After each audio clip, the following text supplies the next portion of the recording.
Hello dear students, आपका atoms and molecules के part 5 में फिर से आपका स्वागत है। आज आप लोगों को ये बताएंगे सबसे ज़्यादा complicated and confusing part that the atomic mass and mass number. Atomic mass and mass number, ये दोनों टर्म में इतनी कंफ्यूजन होते हैं बच्चे, क्या प्रॉब्लम, जिससे लगता है क्या भूतिया सवाल पूछ लिया है। Atomic mass and mass number, इन दोनों को आज फंडामेंटली क्लियर कर देंगे। Atomic mass and mass number अगर आपका क्लियर होता है तो मॉलिक्यूलर मास भी क्लियर हो जाएगा, फार्मूला मास भी क्लियर हो जाएगा, ग्राम एटॉमिक मास भी क्लियर हो जाएगा, ग्राम मॉलिक्यूलर मास भी। तो सबसे इंपॉर्टेंट चीज है पहले आपका atomic mass and molecular mass को क्लियर करना। तो सबसे पहले अब आते हैं atomic mass and mass number clear कर देते हैं। एटॉमिक मास होता क्या है, ध्यान से देखिएगा। एटॉमिक मास क्या होता है पहले मैं आपको समझा देता हूं, फिर उसके बाद से बताता हूं कि इनका डेफिनेशन कैसे लिखेंगे। मान लीजिए कार्बन है, टेक द एग्जांपल कार्बन है। कार्बन तीन फॉर्म में एग्जिस्ट करता है, ठीक है। Carbon 12, carbon 13, carbon 14। Atomic number इसका कितना है? 666। याद रखिएगा, नीचे में जो लिखा जाता है उसे बोलते हैं एटॉमिक नंबर। क्या लिखते हैं? Atomic number. और ऊपर में जो लिखा जाता है, ध्यान में रखिएगा, ये ऊपर में इसको बोलते हैं मास नंबर। क्या बोलते हैं? Mass number. That is the mass number. अब ध्यान से देखिएगा, मास नंबर इसका मतलब डेफिनेशन क्या हो गया, ध्यान से देखिए। मास नंबर का इसके पहले वाले पार्ट में ऑलरेडी हमने बताया था। मास नंबर वो होता है जो एक एटम के अंदर न्यूक्लियस होता है, न्यूक्लियस के अंदर जितने प्रोटॉन और न्यूट्रॉन होते हैं, प्रोटॉन प्लस न्यूट्रॉन होते हैं, उसे हम क्या कहते हैं? That is called as the proton plus neutron is called as the mass number. क्या कहते हैं? हमने इसको ऑलरेडी बताया था, डिनोटेड बाय, ठीक है, that is a. Mass number is denoted by A. Symbol में ऊपर में लिखते हैं, ऊपर के साइड में जो रिप्रेजेंट करते हैं उसे मास नंबर। तो मतलब क्या होता है? इंडिविजुअल, याद रखिएगा, मास नंबर जो होता है इंडिविजुअल एटम का कैलकुलेट किया जाता है। एटॉमिक मास जो होता है इनका एवरेज निकाला जाता है। क्या होता है? इनका एवरेज निकाला जाता है। और इनका एटॉमिक मास जो होता है वो 12.01 U। एटॉमिक मास जो होता है इनका क्या होता है आपका? 1 U, 12.011 U। मतलब क्या हो रहा है? सिंपल सा टर्म में देखिए, यहां पर क्या हो रहा है, ये डेसिमल में आ रहा है और ये जो है आपका होल नंबर में है। ध्यान रखिएगा, होल नंबर में है और यहां पर ये क्या है आपका? डेसिमल में है। डेसिमल में कौन आपका? Atomic mass. ध्यान से देखिएगा, एटॉमिक मास की बात करता हूं। तो इसका मतलब क्या हो रहा है? इसका एवरेज, अब आपके दिमाग में क्वेश्चन जाना चाहिए, सर एवरेज किसके आधार पे लेंगे? तो एवरेज जो लिया जाता है किसके आधार पे? आपको लेने की जरूरत नहीं है, ऑलरेडी किताबों में दिया रहता है, लेकिन आता कैसे है ये हम बता देते हैं आपको। याद रखिएगा, कार्बन 12, कार्बन 13, कार्बन 14, कार्बन के ही तीनों एटम है, लेकिन ये नेचर में तीनों पाए जाते हैं। कार्बन 12 जो होता है ज्यादा परसेंटेज पाया जाता है, अप्रोक्सीमेटली 98% पाया जाता है, ठीक है। और ये जो होता है अप्रोक्सीमेटली 1.9% के आसपास पाया जाता है। और ये होता है 0.1% होता है, 0.1% होता है। तो याद रखिएगा 0.1%, 1.9% एंड 98%। तो जब इन सबका एवरेज निकाला जाता है, इन सबका एवरेज निकाला जाता है तीनों का, और तीनों का जब एवरेज निकालते हैं तो हमारा क्या आंसर आ जाता है? ये इस तरह के आंसर आते हैं। तो मैं आपको एक एग्जांपल लेके परफेक्टली समझाऊंगा कि इसका इस्तेमाल डेसिमल में क्यों होता है, ठीक है। लेकिन आपको डेसिमल में याद रखने की जरूरत नहीं है, ये चीज टेंशन आप हटा दोगे। होता क्यों है, इन दोनों में डिफरेंस क्या है, याद रखिएगा। एटॉमिक मास जो होता है एवरेज मास होता है, मास नंबर जो होता है, mass of number of proton and neutron present in the nucleus of a single atom. तो क्या डेफिनेशन आप क्या लिख सकते हो? It is the mass of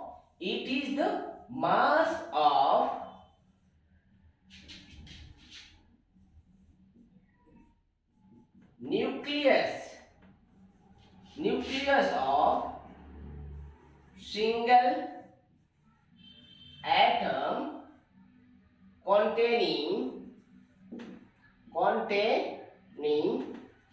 total number of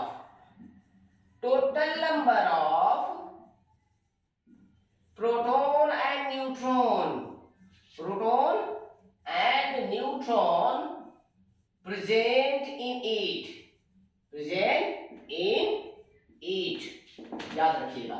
तो क्या होता है? It is the mass of nucleus of single atom containing total number of proton and neutron present in it। एक सिंगल एटम का, एक एटम के अंदर का, उसको हम बोलते हैं मास नंबर। क्या कहते हैं? Mass number. अब यहां पर आते हैं तो क्या लिखेंगे? इट इज द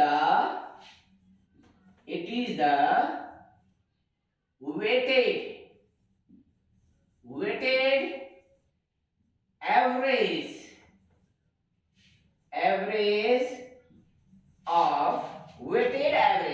weighted बोल सकते हैं, मास बोल सकते हैं, weighted average of each isotopes of an element present in the nature, in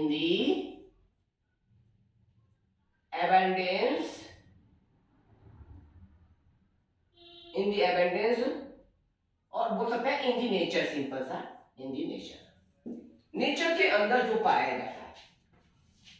अब रही बात इसका यूनिट और इसका यूनिट, दोनों का यूनिट सेम होता है, कंफ्यूजन मत होना।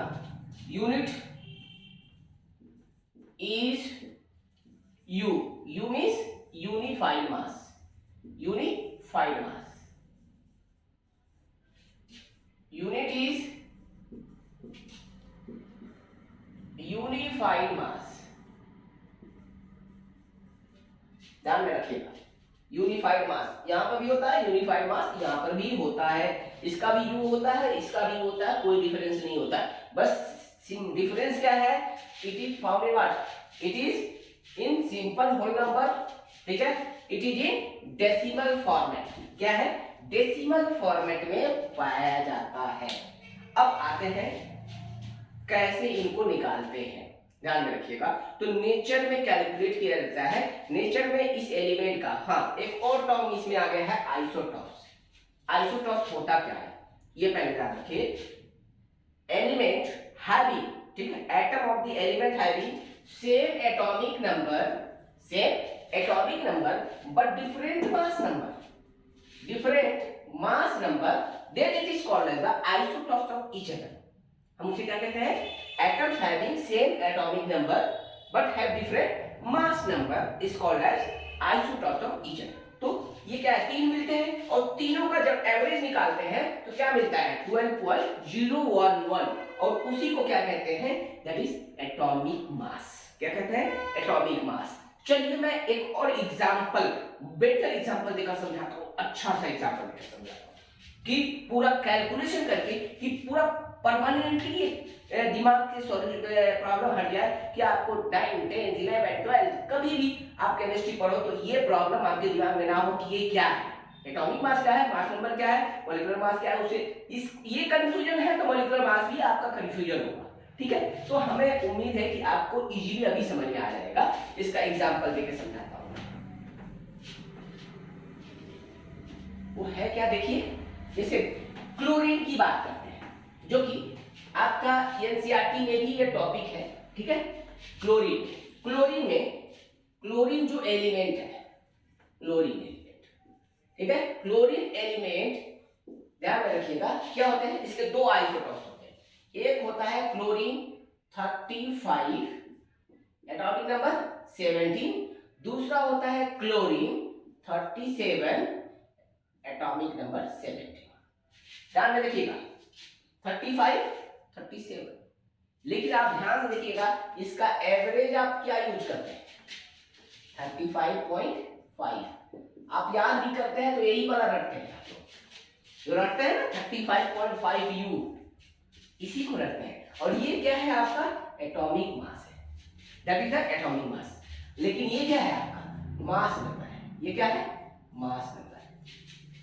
अब आता कैसे है, क्योंकि याद रखिए ये नेचर में 35 वाला नेचर में 75% पाया जाता है। क्या होता है 75%, और ये जो होता है कितना होता है 25% होता है। तो टोटल क्लोरीन का जितने भी क्लोरीन नेचर में पाए जाते हैं, जितने भी क्लोरीन नेचर में होता है, इन दोनों का रेशियो क्या है 75% 35 का होता है और 25% क्या है 37 का होता है। तो एवरेज निकाला जाता है, एवरेज यहां पे इसीलिए लिखे ना average, weighted average of each isotope, weighted average of each isotope. तो एवरेज मास ऑफ क्लोरीन, तो क्लोरीन अब जरा ध्यान से फॉर्मूला क्या होता है percentage abundance 1 into mass number 1, और बोल सकते हैं mass number 1 plus percentage abundance 2 mass number 2 by P1 plus P2। अब आपके दिमाग में जाना चाहिए सर ये फॉर्मूला कहां से है, कितने आइसोटोप्स है 2 आइसोटोप्स है, तो परसेंटेज 2 बनेगा। अगर 3 आइसोटोप्स हैं तो 3 तरह के परसेंटेज बनेंगे, 95, 90 है 95, 4%, 1%, 3% बना, तो 3 एटॉमिक मास रहेगा। जैसे carbon 12, carbon 13, carbon 14, atomic mass 1, 2, 3, 3 ठो है।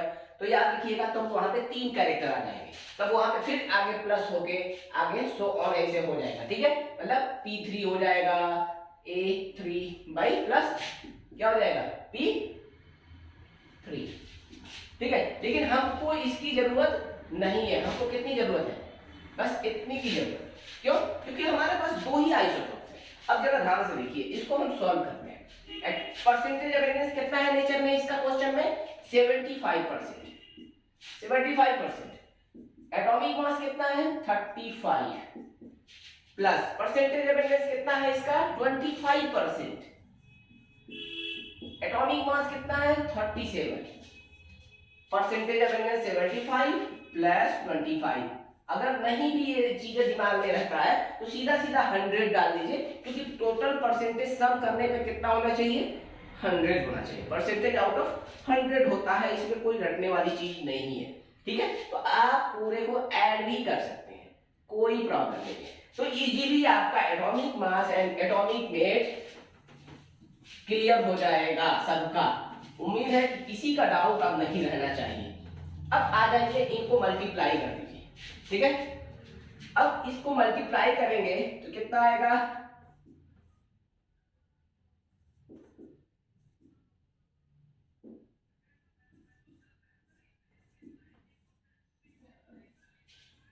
2625 प्लस 25 से हो जाए 175, that is the 17, 25 3 is 75, that is the 925, that is कितना आ गया 100। अब ध्यान में रखिएगा हम क्या निकालेंगे एवरेज मास, तो average mass of chlorine is equal to, add करिए कितना आ जाएगा 5 5 10 0 5 5 3 3 5 5 0 बाई 100, 0 से 0 कैंसिल, 0 से 0 कैंसिल। अब डिवाइड करिए कितना आया देखिए 35.5 आया कि नहीं आया, देख लीजिए यही यूज करते हैं हम लोग 35.5। तो इस तरह से आपका एटॉमिक मास जो होता है वो एवरेज का होता है, मास नंबर जो होता है एक्चुअल में एक एटम का होता है। यहाँ पर एवरेज कई एटम का निकालते हैं, उसको एटॉमिक मास कहते हैं। और जब सिंगल एटम का जो पढ़ते हैं वो होल नंबर के फॉर्म में होता है, total number of proton and neutron present in the nucleus, that is called as the mass number. याद रखिएगा, सिंबल में जो रिप्रेजेंट किया जाता है वो मास नंबर होता है, एटॉमिक मास नहीं होता है। कौन सा सिंबल में जो लिखा जाता है वो क्या होता है, आपका मास नंबर होता है, क्योंकि वो सिंगल एटम के बारे में बताया जा रहा है, सिंगल एटम के बारे में बताया जा रहा है, इसीलिए वो किसका इस्तेमाल होता है, मास नंबर का ही इस्तेमाल होता है। इवन आप कैलकुलेशन भी जो करते हैं उसमें भी आप मास नंबर का ही इस्तेमाल करते हैं, क्योंकि डेसिमल का यूज करने से आपका प्रॉब्लम बड़ा हो जाता है।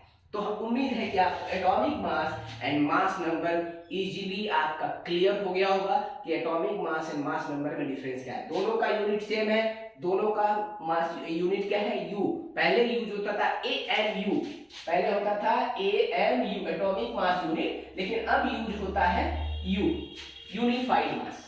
ठीक है, दैट इज यूनिफाइड मास। अब आपका प्रॉब्लम रह गया है G, U एंड G का, जो कि हम नेक्स्ट क्लास में, नेक्स्ट पार्ट में U एंड G को भी क्लियर कर देंगे। उम्मीद है आप लोग का पूरा डाउट क्लियर हो गया होगा। अगर आपको कहीं पे डाउट है, कुछ प्रॉब्लम फंसता है, तो please comment upon this video inside the inbox and please like. अगर आपको पढ़ाई पसंद आया हो तो like, subscribe and share with your friends.